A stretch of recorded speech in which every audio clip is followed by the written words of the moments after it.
conceito de estratégia, em grego, stratégia, em latim, stratégie, em francês, stratégie. O senhor está anotando?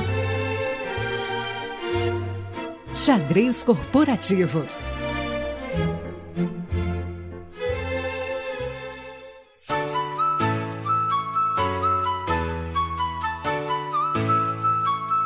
Começando mais um Xadrez Corporativo. Seja muito bem-vinda, seja muito bem-vindo a mais um episódio. E hoje estou aqui com dois convidados que não são estreantes aqui no nosso podcast. Já estiveram no Love the Problem, também aqui no Xadrez. E eu já quero começar apresentando eles aqui, porque hoje a gente vai falar de um assunto que é um assunto inédito na história do nosso podcast. A gente vai falar sobre a mentalidade do investidor, da investidora, e como que essa mentalidade ela pode ajudar você nos seus desafios dentro do xadrez corporativo. Então, eu já quero começar dando as boas-vindas a ele, que está sempre aqui no nosso podcast, no Xadrez Corporativo. CFC, seja muito bem-vindo à casa que já é sua, né? Fala, galera, beleza? Guga hoje nas carrapetas aqui, ó, tomando conta do estúdio, gostei, hein? Que isso. E o assunto é quente, mas o convidado é muito melhor que eu. O outro convidado é muito melhor que eu, tenho certeza para falar desse tema. E quantas pessoas, já vou aproveitar, Guga, aqui o gancho para já ir introduzindo o convidado. Quantas pessoas você que está ouvindo conhece que já fizeram 2 IPOs na vida? Pois é, o convidado hoje já fez. Lide com isso aí. Então acho que o cara sabe falar de mentalidade investidora, desses desafios aí. É só para botar a régua bem facinha para ele, né, Guga? Então, vambora. Olha aí, já setando as expectativas lá em cima, mas expectativas mais do que bem setadas, porque realmente o Rafa, quando tá aqui, traz muito conteúdo bom. Então, Rafa Duzzi, Head de Produtos na DXA Invest, seja muito bem-vindo ao Xadrez Corporativo. Fala aí, Guga. Fala aí, CFC. Nossa, vai ser difícil atender essas expectativas aí, hein? Vai ser um prazer falar com vocês de novo. Foi muito legal falar da outra vez sobre branding e agora no Xadrez Corporativo falar um pouco sobre a mentalidade do investidor, né? Como isso impacta no nosso dia a dia no Xadrez Corporativo. Só um adendo, né? Esses 2 IPOs eu trabalhei como um colaborador, né? E não necessariamente a pessoa que teve ali a bolada da grana, né? Mas enfim, realmente foi uma experiência bem única. Vai ser legal compartilhar um pouquinho hoje com vocês. Maravilha! Então eu sou o Guga Moser, Product Expert aqui na K21 e vou estar hoje aqui então nesse xadrez com esses convidados super especiais. Então coloca o seu fone de ouvido aí, aumenta o som, relaxa e vambora que tá começando o nosso xadrez.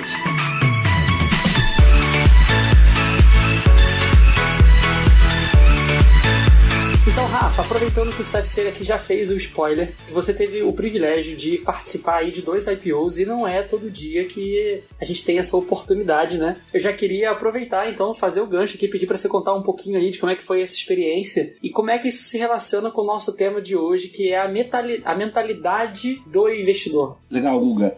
Então, assim, uma coisa que eu acho que vale a pena só dar um passo para trás para nossa audiência é falar sobre como funciona, bem brevemente, um processo de IPO. Então, basicamente, uma empresa, ela tem...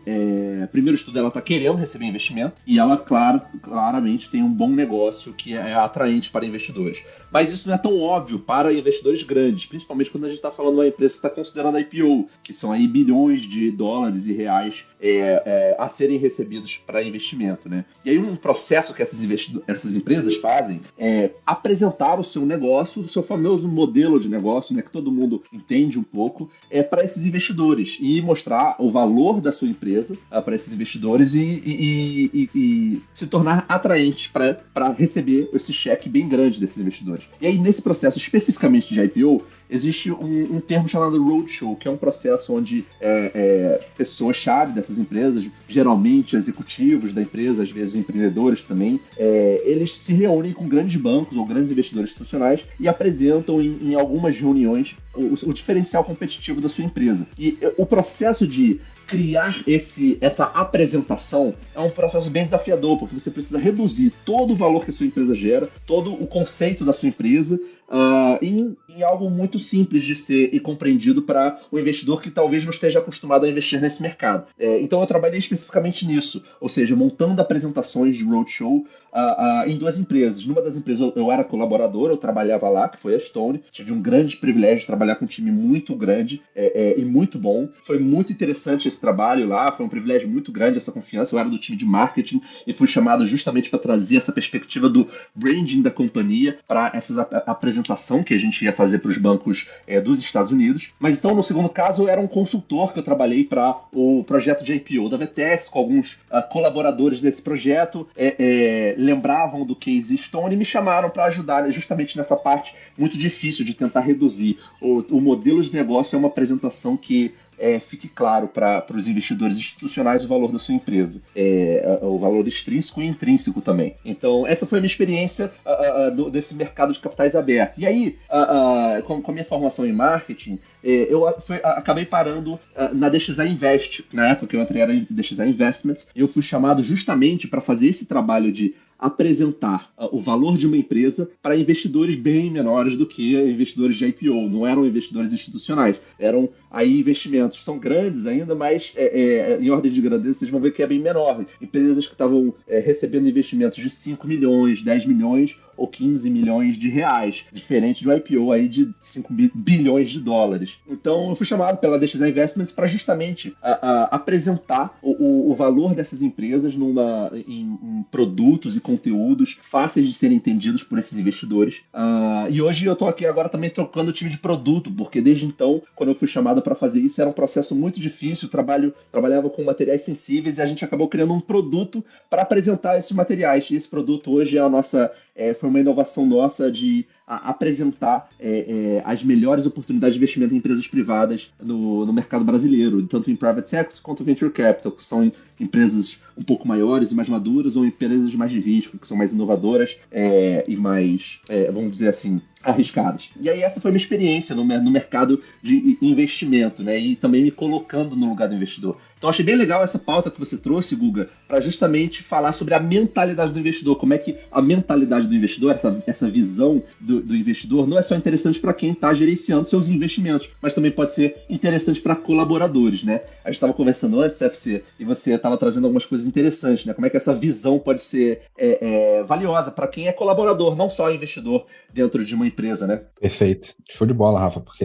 acho que é bem importante isso. Tem uma coisa assim de ser empreendedor, visão de dono, tem várias variantes que no fundo quer dizer a mesma coisa, né? E muita gente acaba colocando como, então esse negócio de empreender, etc, não quero, eu quero ser funcionário, eu sou funcionário, sou gerente aqui, e aí eu não tenho que aprender nada sobre isso. E é uma visão meio míope, talvez, né? Uma visão meio mesquinha, pensando muito no seu umbigo, porque no final do dia você recebe um salário num cargo de liderança, deve ter um porquê, certo? E ser empreendedor nesse cargo, nessa função que você está exercitando aí hoje, faz parte, né? Então, acho que compreendo e gosto muito do tema aqui, porque eu acho que tem muita oportunidade. Se não servir para ninguém, serve pelo menos para você mesmo, né? Se não servir para a empresa, no caso, que você está trabalhando, serve para você mesmo, né? Super empolgado aqui com o tema, valeu pelo convite, Guga. Maravilha.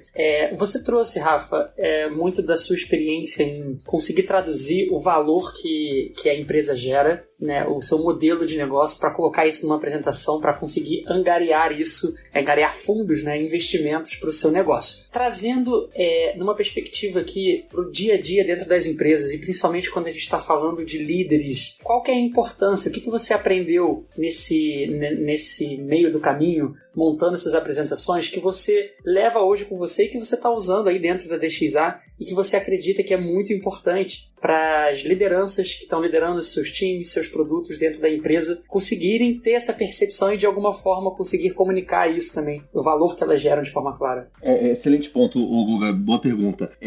Não vou falar só o que eu acho, mas também o que uma grande empresa investidora, né, um grande fundo de investimentos em empresas inovadoras, a Sequoia Capital, Não sei se todo mundo que está ouvindo a gente está familiarizado com esse mercado de investimentos em startups ou empresas privadas, né, fora da bolsa, mas a própria Sequoia, ela fala o que é um business plan ideal ou uma apresentação de business plan ideal. Falar na apresentação pode soar estranho, porque pode só parecer como um mero PPT, né? É só um PPT, então, que a gente apresenta para outras pessoas. Mas, para pensar, uma empresa como a Sequoia Capital, se eu não me engano, da última vez que eu vi, eles estudam seriamente 6 mil empresas no ano para escolher ali 20.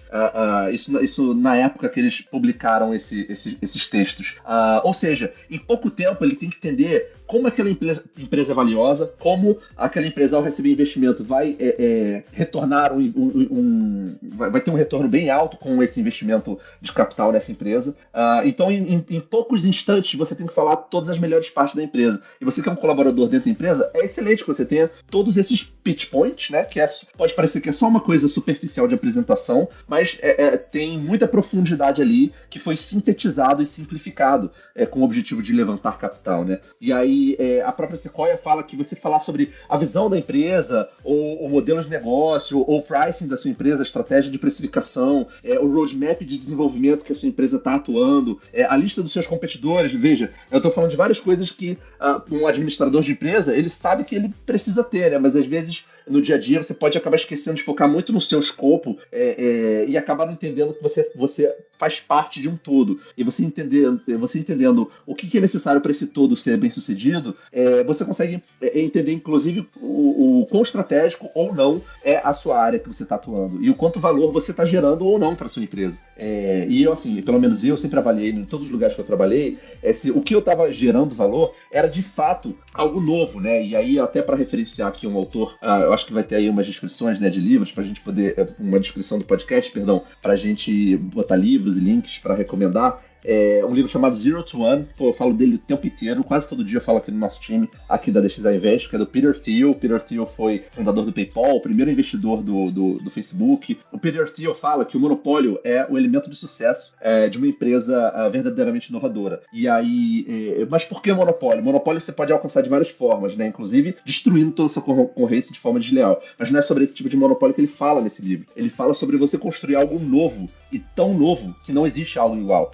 Então, você focar nessa diferenciação e, através dessa diferenciação, você criar um mercado ou se diferenciar de tal forma que não exista como a sua concorrência, direta ou indireta, te copiar e te substituir. E eu acredito muito nisso. Em todos os lugares que eu trabalhei, eu tentei fazer essa avaliação que um investidor como ele faz em todas as empresas que ele investe, e eu tentei sempre aplicar isso nos lugares que eu trabalhei. E fico muito feliz de estar justamente onde eu estou hoje, na DXA Invest. Hoje eu sou sócio aqui também. Daqui a pouco a gente também pode falar um pouquinho sobre a importância de você também ter a equity, né, que é a forma mais prática de você ter uma mentalidade de investidor. Mas eu realmente acredito que a gente está construindo algo muito único, que não existe hoje no Brasil, e também não existe algo muito parecido no mundo.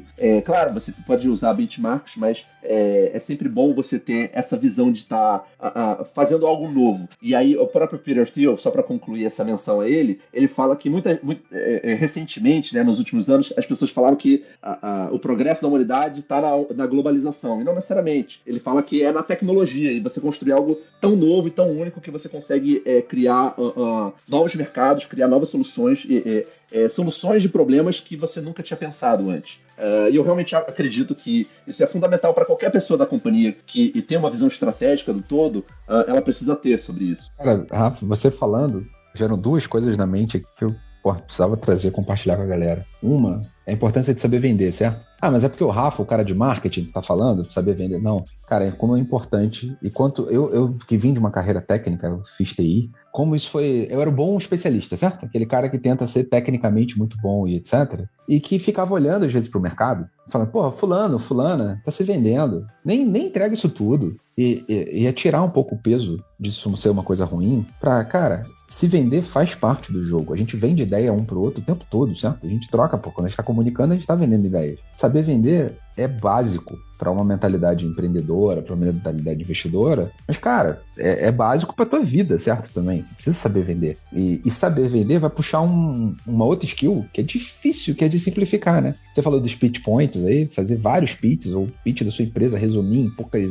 falas e tudo. Simplificar é difícil pra caceta. Porque é arte de ser, de fato, sniper ali, né? De dar o tiro certo, falar absolutamente não trivial. Você trabalha numa empresa, você construiu, você tem um monte de história para contar, um monte de porquês diferentes que talvez não atinjam bem aquele ouvido que tá ouvindo, né? Quem tá podendo investir. E aí, para terminar, teve uma anedota que eu vi esse final de semana, para da Páscoa aqui, né, nossa gravação, e aí eu vi uma imagem de uma galinha e um pato que estavam, se eu não me engano, eram 2 aves, eu acho que era uma galinha e um pato, pelo menos, olhando para um coelho da Páscoa, falando, lá, marqueteiro, nem ovo bota, e tá aí, ó, vendendo para todo mundo ovo. Quantos de nós, que talvez tenhamos ouvindo aqui esse podcast, tá num estágio mais básico, assim, do não empreendedor, do não investidor? Porque eu tô travado reclamando do coelho da Páscoa, ao invés de eu estar entendendo que, cara, esse cara nem produz o ovo, certo? Mas olha o valor que esse cara agregou no processo como um todo de tornar esse troço um ativo que custa muito mais do que, de fato, aquele chocolate que tá ali dentro custa. Tem um valor agregado gigantesco de branding, de experiência, de fato, coisas intangíveis até. Você nem consegue. Por que eu pago R$40, R$50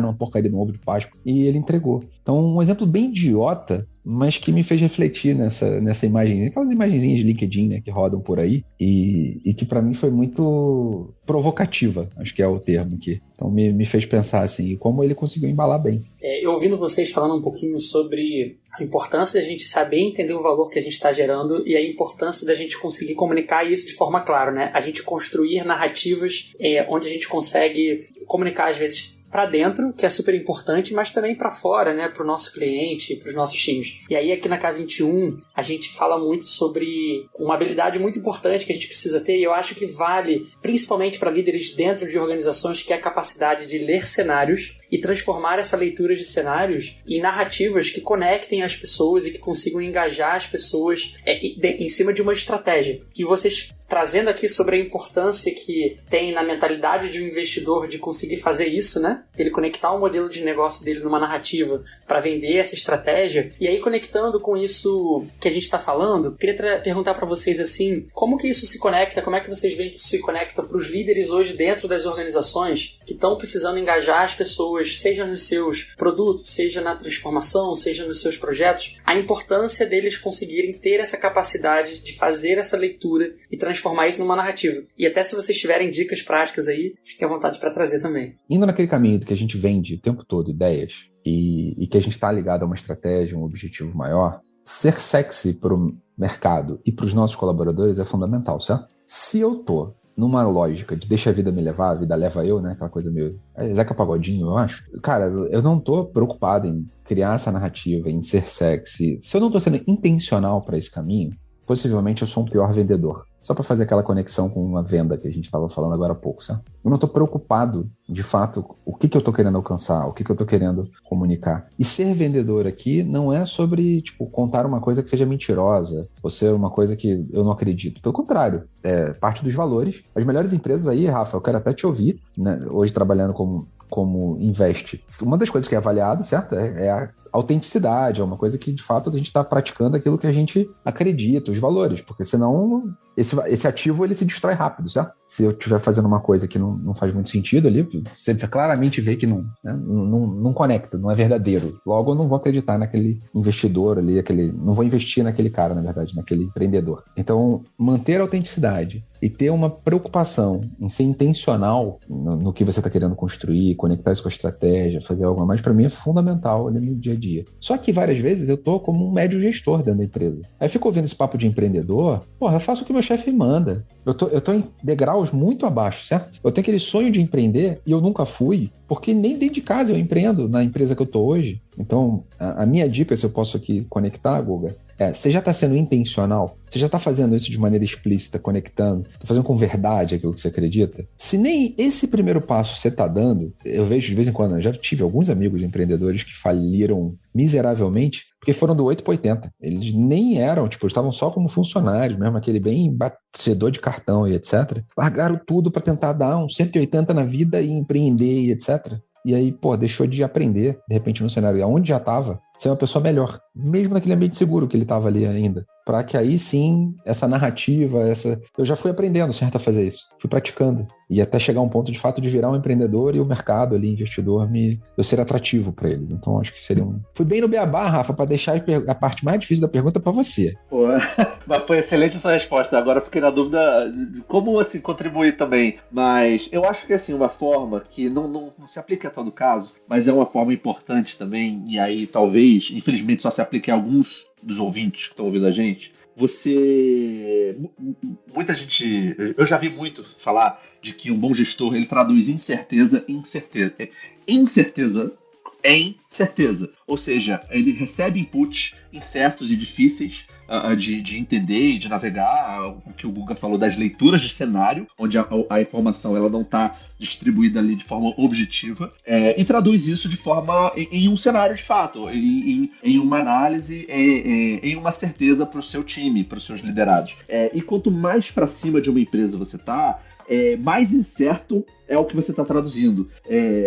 Provavelmente, se tem pessoas de C-Level aqui escutando a gente, essas pessoas podem atestar o quanto as coisas muito grandes podem mudar muito rápido. E é muito necessário essa capacidade de traduzir em certeza as diretrizes para os seus liderados, né? Uma das formas de você trazer certeza para os seus liderados, que, como eu falei, não se aplica a todos, é você deixar claro como se tornar um investidor de fato numa empresa. Ou seja, como você ter equity. Isso é um assunto que em muita empresa, talvez na maioria esmagadora das empresas, é algo totalmente desestruturado ou totalmente informal, que não é uma certeza, como eu estava falando. Mas se você, como gestor, entender que na sua posição e no seu time especificamente, isso é uma coisa que faz sentido, você trazer essa iniciativa para a empresa de tentar ajudar a estruturar esse processo de oferecer equity para você, seus pares e seus liderados, pode ser muito interessante e pode garantir que essa visão de investidor seja de fato implementada na cabeça dos colaboradores, que é muito bom, porque ao você assumir um pouquinho do risco, bem pouco, né, comparado aos fundadores, mas ainda assim suficiente, ao assumir esse risco, você começa a olhar para mais longe. Então você não olha só para a sua meta trimestral, semestral, anual. Você começa a ver há 10 anos, onde essa empresa vai estar. Daqui a 10 anos pode ser um cenário longo para algumas pessoas, mas 5 anos, onde é que essa empresa vai estar chegando? Eu quero estar andando com ela. Se eu me sacrificar aqui fazendo uma coisa que eu posso achar que é chato ou desinteressante, mas que lá na frente, ainda bem que eu vou ter feito isso agora, talvez estruturar um processo, desenhar algum processo específico. Isso é uma coisa que eu vejo muito aqui na DXA, assim, de alguns processos que a gente está desenhando hoje, porque lá na frente, em 10 anos, vai ser muito interessante a gente ter tido esse trabalho de estruturar e criar algo escalável hoje, né? Tanto na parte técnica do nosso produto digital, quanto nos nossos relacionamentos com as nossas empresas investidas. Para a gente da DXA é muito importante ter um bom relacionamento com as nossas investidas e criar um processo de um relacionamento estruturado com elas, e lá na frente, quando a gente acredita que elas terão crescido de uma forma satisfatória, né, para o nosso planejamento e tese de investimento, vai ter valido a pena a gente ter construído todo esse relacionamento com eles e estruturando uma forma da gente trazer valor para eles como investidores, né? Então voltando ao assunto do equity, eu acho que é muito valioso você conseguir estruturar isso e tentar trazer um pouquinho de certeza para as pessoas aqui a gente gosta de falar da cenourinha, né? Você ajudar a empresa, às vezes, a criar essa cenourinha dentro de casa, porque essa cenourinha pode ser fundamental para a pessoa fazer esse clique de cabeça de investidor, que eu acho fundamental para o sucesso de uma empresa inovadora. Vou trazer só... Posso entrar aqui, Guga, rapidinho? Claro. Porque como o Rafa trouxe a expressão cenourinha, e aí eu vou falar uma coisa que talvez quem me conhece já me ouviu antes aqui fique chocado. Mas não necessariamente a cenourinha é ruim. É sobre desafio. É claro que existe uma parte extremamente tóxica de manter a pessoa por manter, gaiola de ouro e outras expressões que são usadas aí no mercado, que isso a gente tem que, né? Deixa eu separar aqui essa discussão. Mas estamos falando sobre ambição. Se tem um aprendizado que eu tive aí nos últimos 2 ou 3 anos, é sobre como é importante a gente declarar e estimular a ambição nas pessoas que estão com a gente. Porque, cara, quem tem, vamos dar pista, porra. Não freia, né, cara? O lance da intencionalidade que a gente tava falando agora há pouco. Cara, por que eu vou frear a pessoa se ela quer mais? Como é que eu construo um caminho para ela vir junto comigo? E mesmo que eu seja um líder de gestão média, que eu não seja um empreendedor, tá tudo certo também, porque se a pessoa que é teu colaborador, um coordenador e você é gerente, se ela crescer, você acabou de ganhar espaço para crescer também. E tá tudo certo. Não sair um pouco desse lugar de medo que às vezes a gente fica para ser uma cenourinha positiva, dá pista, né? Eu passei até a usar essa expressão. Dá pista pra pessoa, porra. Dá desafio, bota a missão, vamos. Ninguém virou grande, e aqui grandeza tipo, tem referencial. Grande pode ser ter virado um coordenador de telemarketing, porque você mal tinha um 2º grau e você chegou e não tem nenhum, certo? Talvez aqui você ouça, porra, preconceituoso? Não. É porque, cara, tem gente que quando virou um coordenador na vida, é o primeiro da vida, da família inteira, que ganhou um cargo de liderança numa empresa. Mal tinha 2º grau e usou o próprio trabalho no telemarketing, por exemplo, como primeiro emprego, e se formou através disso, e etc. E tá tudo certo. Chegou no cargo de liderança ali. Ele teve a ambição. Só que muitas vezes a gente, num cargo de liderança interna da empresa, a gente poda a ambição alheia para garantir status, ego, aquela coisa assim que é insano, não faz sentido talvez a gente ir para esse caminho, né? E poda também os sonhos de querer empreender. Tem uma ideia incrível, tem e eu nem vou para esse lado porque, cara, não dá, né?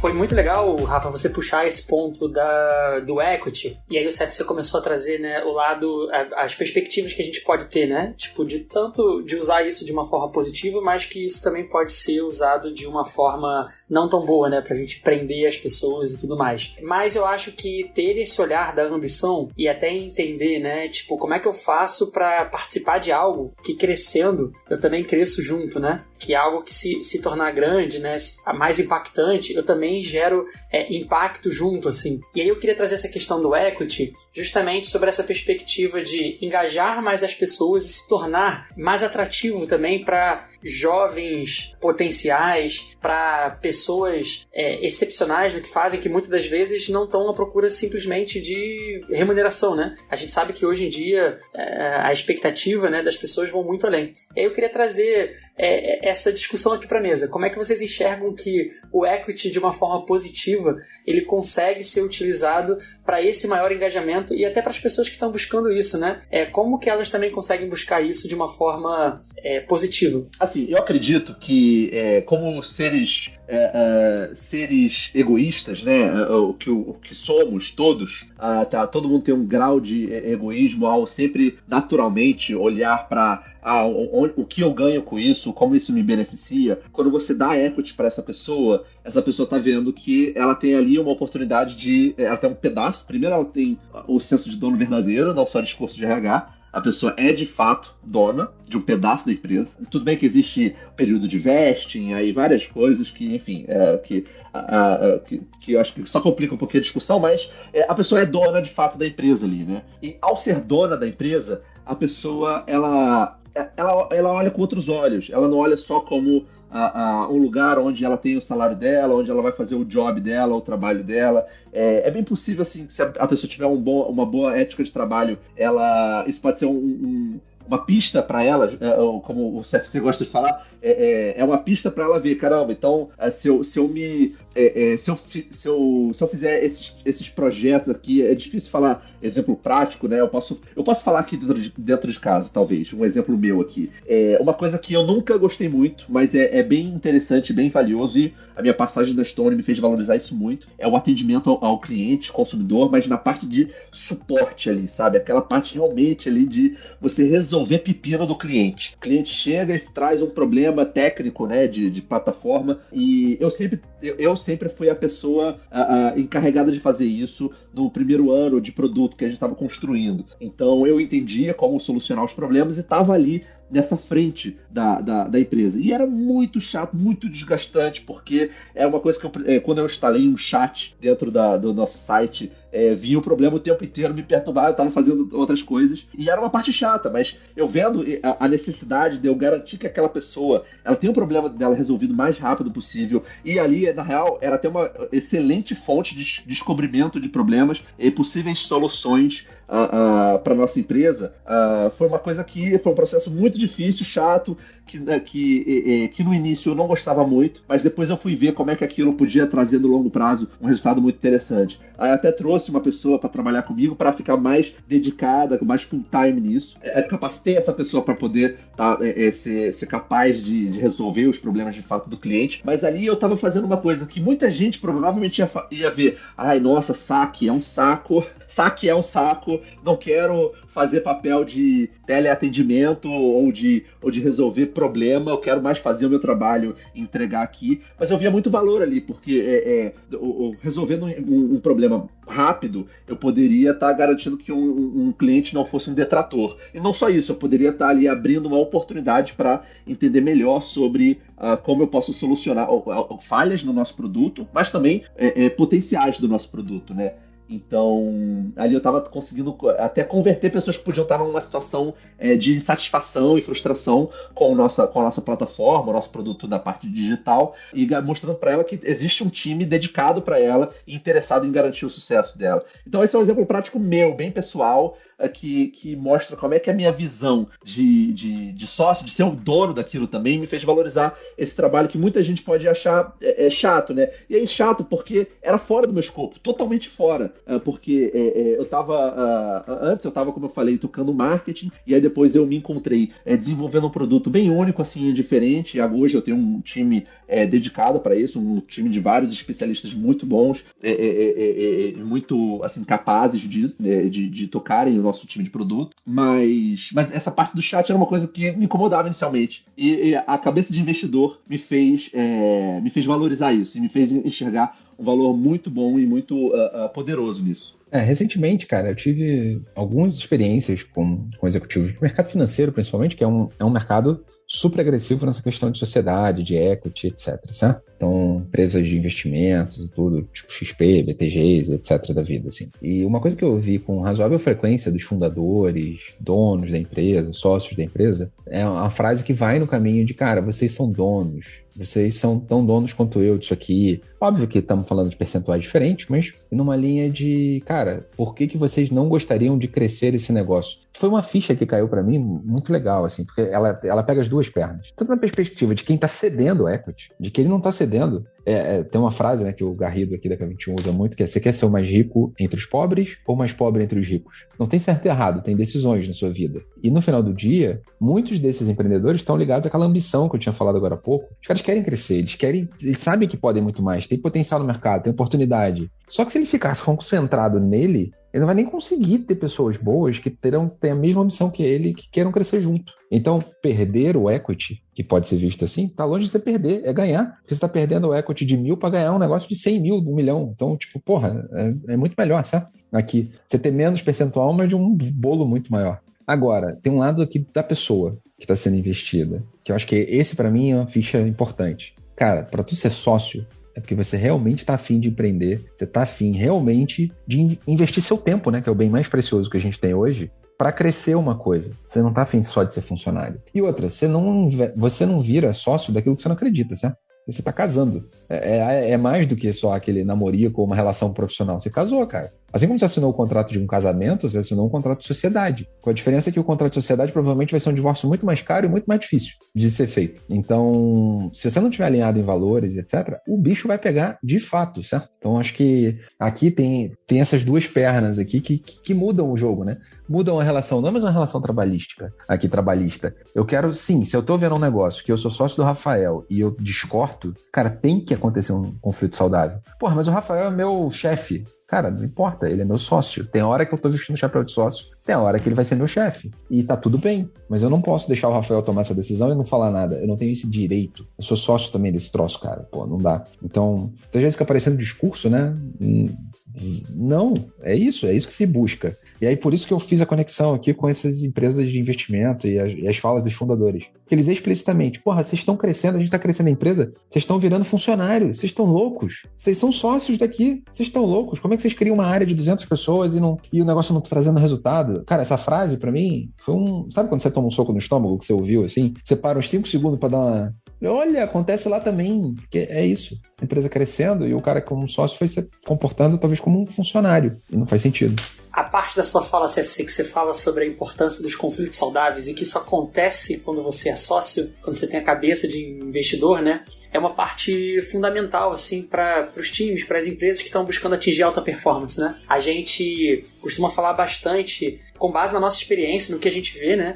No mercado das empresas onde a gente passa, que os melhores times, aqueles times que de fato conseguem se aproximar ou atingir uma alta performance, são aqueles times que conseguem conflitar saudavelmente. E conflitar saudavelmente significa, né, ter conversas difíceis, muitas das vezes discordar, muitas das vezes você ter que, inclusive, conflitar não só com o seu time pro lado, mas também para cima, e você fazer isso de uma forma saudável, produtiva. E eu queria trazer esse tempero aqui para nossa discussão aqui no Xadrez Corporativo, porque muitas das vezes é um desafio nós termos conversas difíceis, nós conflitarmos saudavelmente no nosso dia a dia. E aí eu queria trazer aqui para a mesa para a gente falar um pouquinho sobre a importância no dia a dia de nós cultivarmos, né, além de nós cultivarmos esse conflito saudável dentro dos times, dentro da nossa empresa, acreditando que essa é uma característica de sócios, de fundadores, mas que isso também pode ser fundamental para a empresa. Quero jogar essa pergunta aqui, esse tempero, para a gente também trazer para a conversa assim, essa parte do conflitar saudavelmente.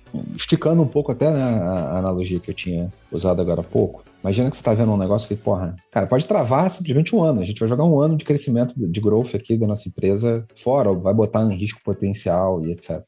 Você é só funcionário. E isso vai zero afetar a sua meta. E isso vai te gerar um puta de um conflito, um desgaste político, inclusive, gigantesco. Você faz? A verdade, não precisa, né? Tipo, se a gente for perguntar isso, é quase retórica a resposta se eu for perguntar isso ao vivo. Todo mundo vai dizer, não, claro, não, um conflito saudável precisa acontecer e eu não vou deixar, não é só pela minha meta, etc. Mas na prática, a maioria deixaria, certo? Por quê? Porque gerar um conflito desse, pelo amor de Deus. Agora, você é sócio. Quando eu tô falando que você é sócio, eu tô falando que teus bens pessoais, teu carro, tua casa e etc, eles podem inclusive entrar nesse baile também. Não vai entrar no mesmo percentual talvez do dono, certo? Mas, cara, tem dinheiro ali investido, tem seu nome, tem CNPJ que você tá assinando ali por ele também junto. É diferente, né? E mais, tem aquela coisa que, tu tá dando sangue, tu tá realmente sócio, acreditei num projeto, mas que tem determinadas coisas aqui que... Agora, é porque eu sou sócio que eu não faço isso? Não, a verdade é que os melhores nomes, os melhores colaboradores que fosse, já estavam fazendo. Mas é que na hora que você tem sócio, tem de novo, eu volto à questão do casamento. Bicho, tu assinou, você tá louco, vai carregar esse casamento mesmo falido pro resto da vida depois? É diferente, certo? O tempero que você tá dando é diferente. E aí eu posso trazer até um aprendizado, assim, nesse processo de ser sócio ou não.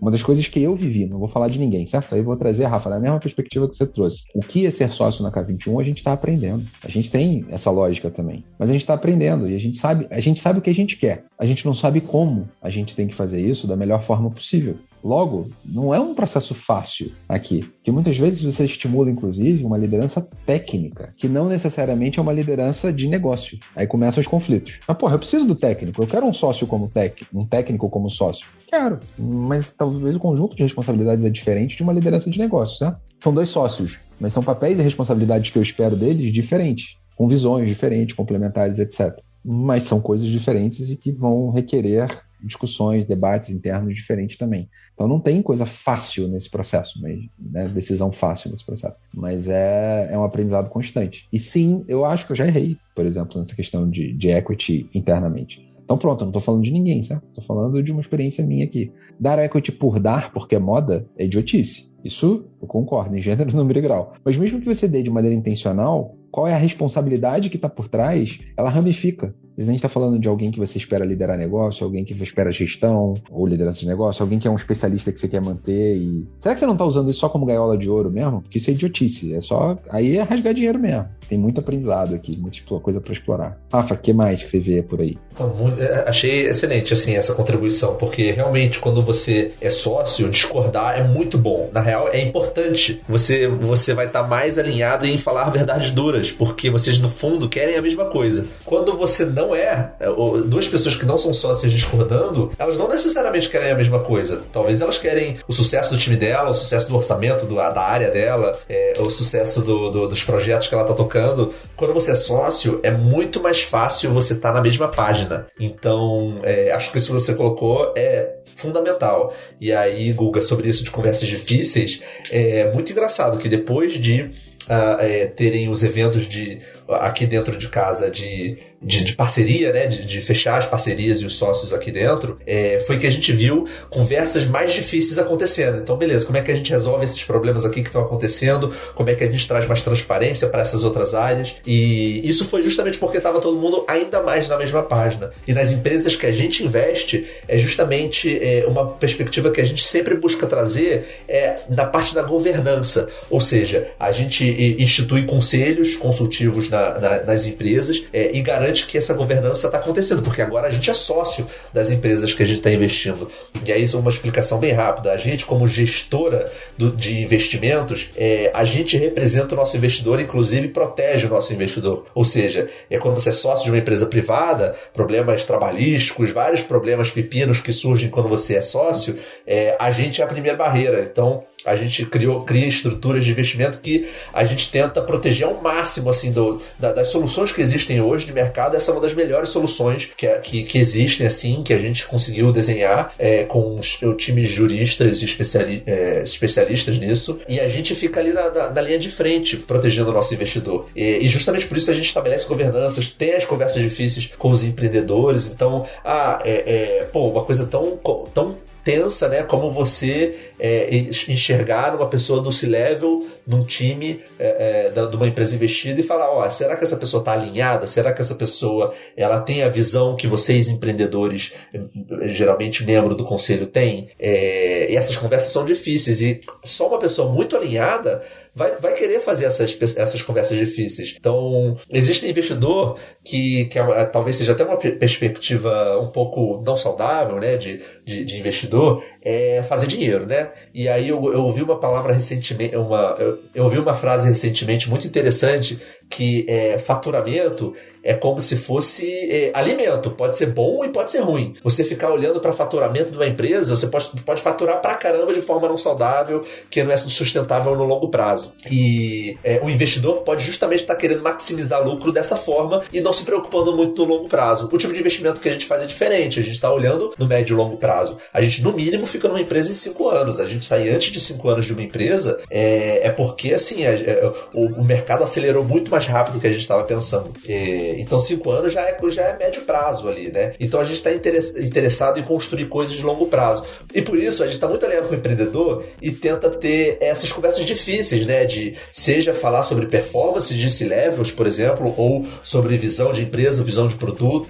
Também vale dizer que, assim, quando a gente entra numa empresa é porque a gente já teve muita conversa difícil antes de entrar na empresa, e a gente chega à conclusão que a gente acredita muito naquele time e a gente acredita que a gente quer ter conversas difíceis por mais 5 anos, pelo menos. E uma característica, assim, unânime de todas as empresas que a gente investiu é que tem um time empreendedor fantástico e que, assim, eu tenho alguns empreendedores que eu conheci mais pessoalmente, outros nem tanto, mas os que eu conheci mais pessoalmente são pessoas, assim, que viraram minha referência, sabe? Eu tô louco pra eles continuarem crescendo e chegarem no tamanho que a gente imagina pra eles e que eles também imaginam, pra eles começarem a virar referência no mundo todo, porque são times verdadeiramente não só bem motivados, com uma visão interessante, mas que estão aceitando ter essas conversas difíceis com seus sócios, no caso a gente. E vocês citaram também aí a perspectiva da discussão entre sócios, né? Quando você se torna sócio, você passa a ter conversas mais difíceis, mais relevantes, você passa a se importar mais com o negócio. E eu queria fazer uma conexão aqui com o que acho que a gente já falou nesse podcast também, a importância das pessoas olharem na perspectiva do valor que elas estão gerando, não só para a empresa, mas muitas vezes também ali um valor que ela está gerando na oportunidade que ela está tendo, na oportunidade profissional, de crescimento dela. E quando a gente passa a ter essa discussão de equity, de participação em empresas, de se tornar sócio, isso é muito interessante porque a pessoa que almeja isso, ela começa a refletir, poxa, o que me torna especial, o que faz com que eu tenha, talvez, seja escolhido ou seja convidado para participar de um negócio, porque como vocês bem trouxeram, isso não acontece do dia pra noite, né? Não é simplesmente, nossa, temos uma vaga aqui de sócio, vamos agora fazer um processo seletivo, vamos preencher com a pessoa menos pior que a gente tem, porque tem que preencher. Não, muito pelo contrário, né? E aí eu queria trazer essa pergunta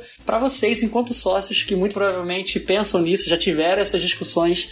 O que vocês diriam pra pessoas que têm essa ambição, que não só estão ouvindo esse podcast e se apropriando da mentalidade de investidor, mas que de fato querem se tornarem sócios, de fato querem também ter esse poder de sentar nessa mesa, de poder ter equity na empresa. Eu queria ouvir da perspectiva de vocês. O que vocês olham, o que vocês diriam para essas pessoas dentro das suas organizações que têm essa ambição e que talvez possam extrair aprendizados disso também? Esse menino tá on fire hoje, hein, Rafa? Só vem pergunta cutucada boa. Eu vou começar bem básico. É uma coisa que a gente fala com clientes, mas eu penso muito aqui para dentro de casa. Mas aí, para usar isso, eu vou fazer uma analogia que eu uso com a minha filha. 3 anos, vai fazer 3 anos, e que eu acho que assim, se eu pudesse dar uma única coisa para ela, sabe aquela coisa assim, veio aqui, faça 3 pedidos? Não, se fosse um pedido só, o que eu poderia, pedir para minha filha que ela tivesse? Espírito de melhoria contínua, de verdade. Que no final das contas, eu acho que a melhoria contínua tá muito ligada à ambição, tá? Só para fazer a conexão com o que a gente falou aqui. Mas a melhoria contínua de verdade, sabe? Aquela coisa de régua nunca suficientemente boa, tá sempre querendo puxar mais para cima, porque o resto vem. Se eu tiver isso, o resto vem. Ah, eu não sei ainda uma determinada competência. Você vai estudar, vai correr atrás e vai. Mas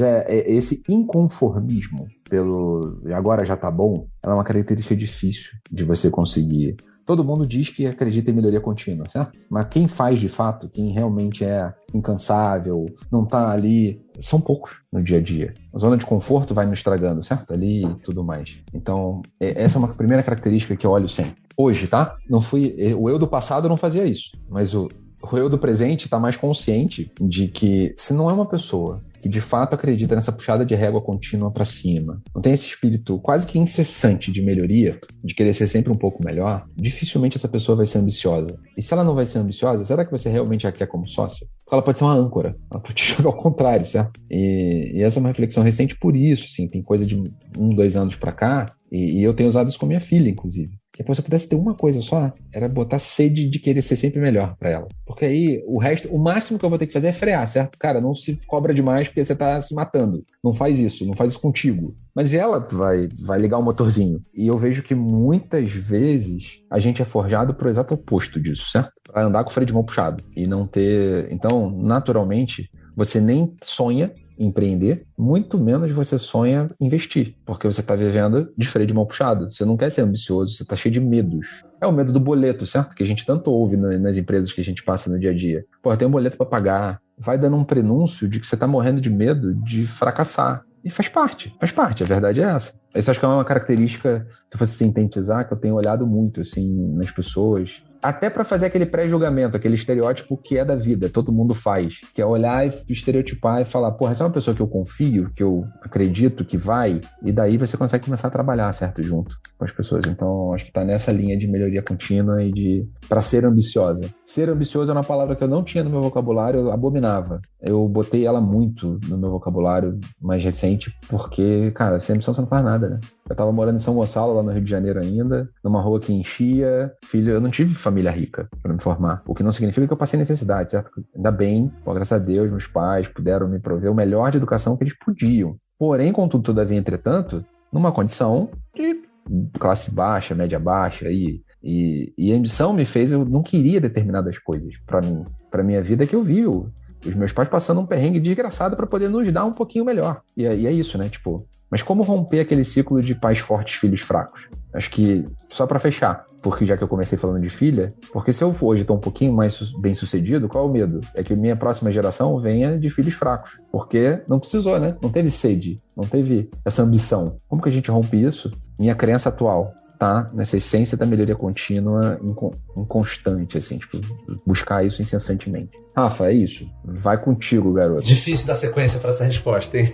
Mas vou tentar. Para um lado, assim, que eu costumo olhar muito, e aí, muito pessoalmente, na minha vida, em toda a minha área, desde, assim, o meu casamento, até na área acadêmica, até na minha vida pessoal, uma coisa que eu sempre fui obcecado em tentar medir, mesmo que fracassando em tentar medir, é medir o valor que eu gero. Então, medir o valor que eu gero em várias coisas, financeiramente, o valor que eu gero, em felicidade para mim e para os outros, em problemas resolvidos, né? Ou a dor do cliente.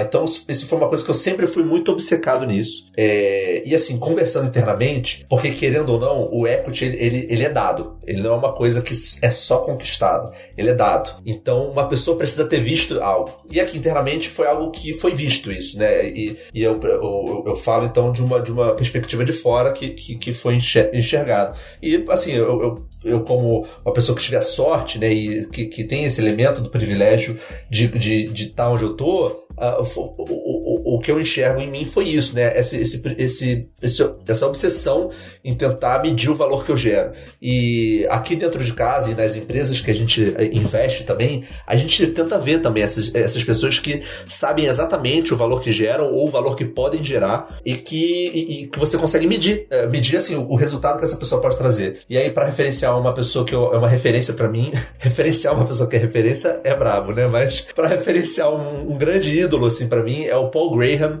que além de empreendedor, ele também é investidor. Para quem não conhece ele é o fundador do Y Combinator, que é, assim, acredito eu que a maior aceleradora de empresas de todos os tempos.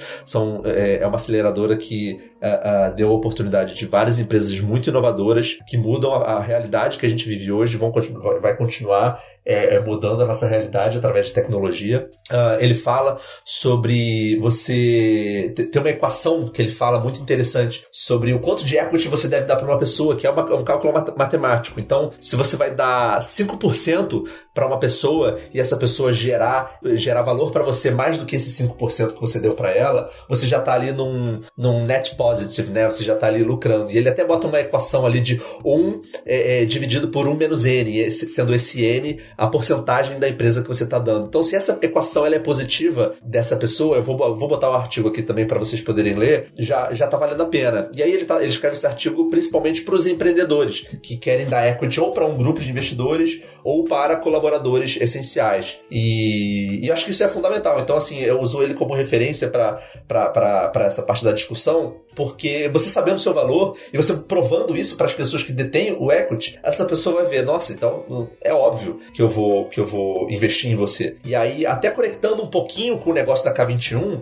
quando vocês conseguem provar o resultado da consultoria de vocês para uma empresa, o resultado do que vocês conseguem entregar, é muito mais fácil de vocês fecharem um projeto com uma empresa, porque ela vai ver, claro, então eu tendo a K21 aqui dentro de casa, eu sei que a gente vai ter um ROI positivo. Então, tendo um ROI positivo já está fazendo sentido, não importa o valor. E você saber trazer o seu resultado, e eu, nas minhas conversas com o Guga, fora de podcast, ele me fala muito dos cases de vocês e como é que ele tem na ponta da língua assim, os resultados do mês, do bimestre, trimestre, semestre, anual, das iniciativas da K21. Eu fico muito impressionado, assim, que você tendo esses números, é muito mais fácil você justificar o investimento que uma pessoa vai estar fazendo em você, seja investimento de contratar um projeto, seja investimento de vou dar equity para essa pessoa, para ela construir um negócio junto comigo. E muito legal, cara, te ouvir falando isso, porque como ex-funcionário público, né, que sou, minha mãe, né, até hoje reclama, né, porra, você foi ser empreendedor depois de ter sido funcionário público, né, aquela visão bem mãe, né, bem dos pais da gente. O que você está aprendendo, por exemplo, pode ser um valor que você está tanto gerando para si, quanto para o trabalho ali, para o lugar que você está, certo? E pode ser que o ROI em um determinado momento se esgote. Então, ser empreendedor também às vezes, matar um negócio, certo? Ou matar uma iniciativa para seguir o próximo passo, porque você não acredita mais naquilo dali, que é de um desprendimento gigantesco, certo? E do lado de investidor, por quê? Porque o investidor não vai ter o menor pudor de matar, se o ROI não ficou. Então, eu queria muito reforçar aqui, Rafa, aproveitar. Eu acho que tem um aprendizado muito valioso, principalmente quem é mais novo, estiver ouvindo podcast, de repente, super júnior aí na carreira, começando. Quanto mais cedo você aprende que o salário que você ganha, se você for um empregado, um funcionário numa empresa, ou o que você quer construir enquanto empreendedor, ele tá ligado ao valor que você gera, né? O que você multiplica, o valor agregado que você de fato tá fazendo, cara, destrava muita coisa, né? Muita coisa. Porque aí isso não é mais um problema, isso é dado do problema. Você precisa estar olhando para isso e tendo essa maneira consciente. Vai ser muito mais intencional nessa hora. Porra, isso é fantástico. Adorei.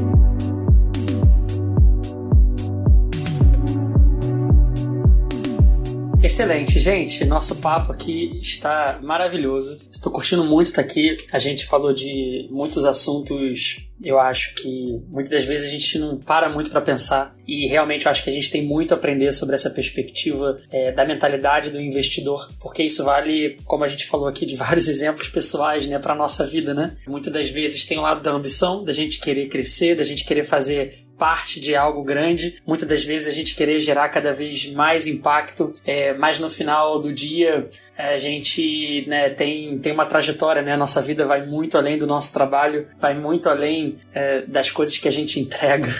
Nossa vida, ela tem vários elementos, e de fato ter essa mentalidade de entender o valor que a gente está gerando, de saber tomar essas decisões, não é nada trivial, não existe receita de bolo, e é por meio de conversas, por meio de interações, por meio da nossa trajetória, ouvindo aos outros, que nós aprendemos, que nós evoluímos, e espero que você que esteja ouvindo a gente aí tenha aprendido bastante aqui no nosso episódio do Xadrez. Indo pro nosso final aqui do podcast, não queria encerrar sem antes CFC e Rafa abrir um espaço aqui pra gente falar das nossas dicas finais, de referências e a mensagem final aqui do podcast. Então, vou passar a bola aí. CFC, se você pudesse deixar uma dica final aqui para quem está ouvindo esse podcast sobre mentalidade de investidor, que dica você daria? Se você também tem algumas referências ainda para deixar, fica à vontade. Boa, Guga. Adorei o papo. Valeu, Rafa. Valeu, Guga aqui.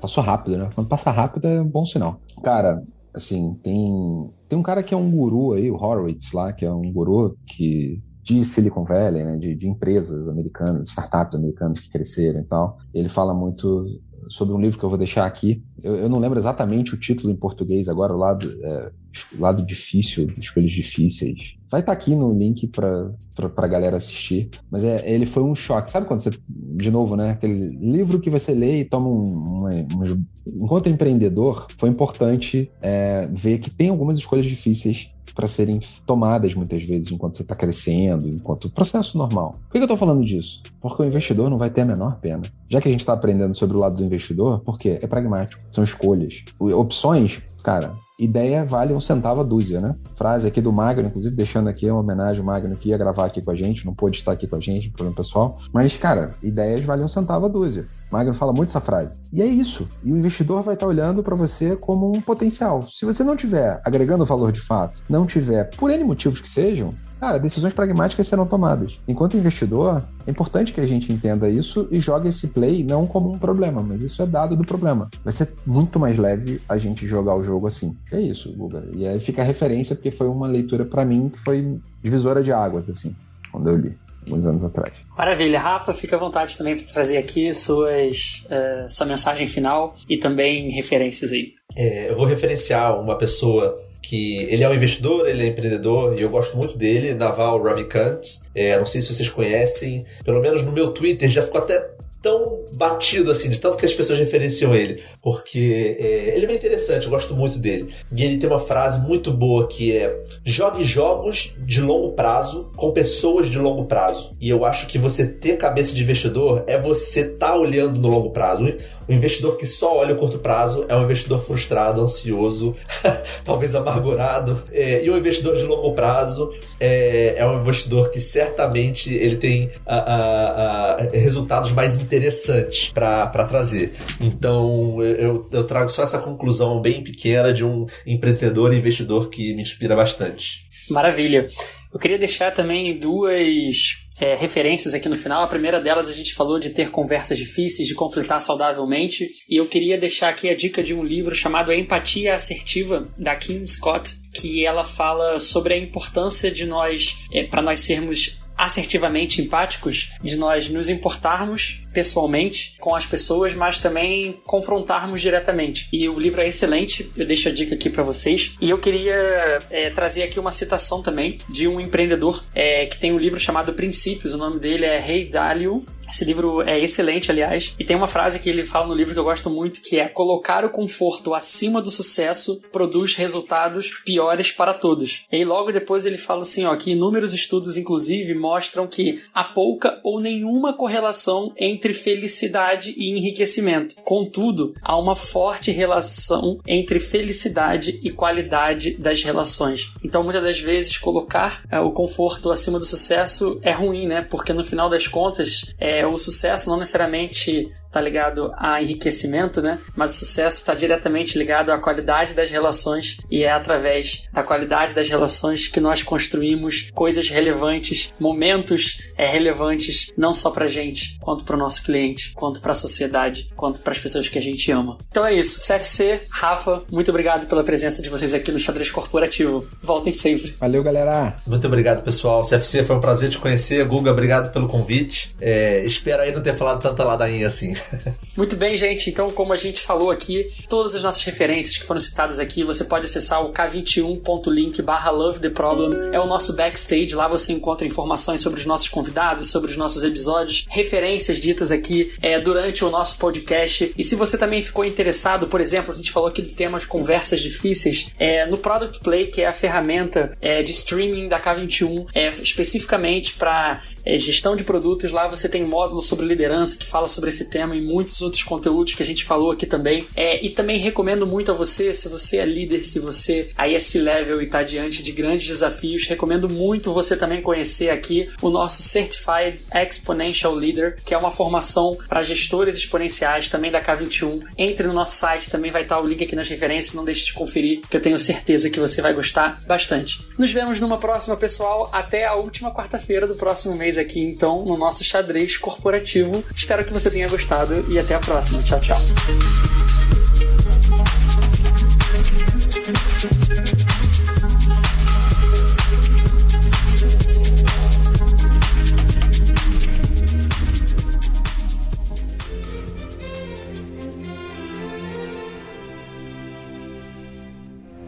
Este foi mais um episódio do Xadrez Corporativo. O podcast alternativo da K21. Se você curtiu, compartilhe e espalhe esse conhecimento por aí. E não esqueça de deixar seu feedback lá no backstage da K21. K21.link. I love the problem. Nos vemos no próximo episódio.